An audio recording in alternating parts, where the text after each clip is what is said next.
আসসালামু আলাইকুম। সবাই কেমন আছেন? আশা করছি সবাই ভালো আছেন। আজকে আমি রান্না করব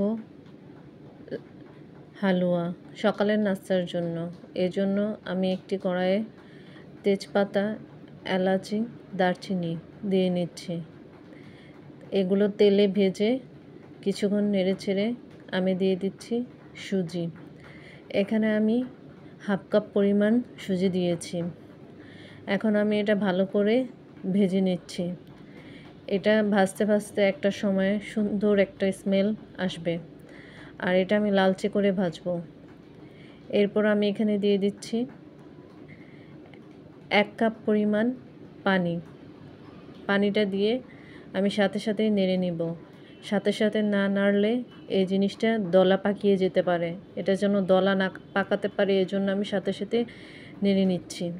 এখন এখানে দিয়ে দিচ্ছি অল্প লবণ।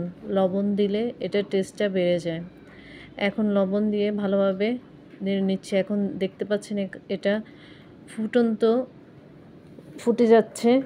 এখন আমি এখানে দিয়ে দিচ্ছি পরিমাণ মতো চিনি। যে যেরকম খায় সেরকমভাবে চিনি। আমি এখানে 4 চা চামচ চিনি দিয়েছি। যখন হালুয়াটা একটু ঘন হয়ে আসবে তো সেই পর্যায়ে আমি চিনিটা দিয়ে নিচ্ছি। এখন চিনিটা দিয়ে নেড়ে নিচ্ছি। আমার হালুয়াটা হয়ে এসেছে, এজন্য আমি 2 চামচ ঘি দিয়ে দিচ্ছি। এটা নামানোর আগে দিলে এটার একটা সুন্দর স্মেল আসে, এজন্য আমি 2 চামচ ঘি দিয়ে নেড়ে নামিয়ে নিয়েছি। এই যে দেখুন হয়ে গিয়েছে। এখানে আপনারা কিচমিচও দিতে পারেন।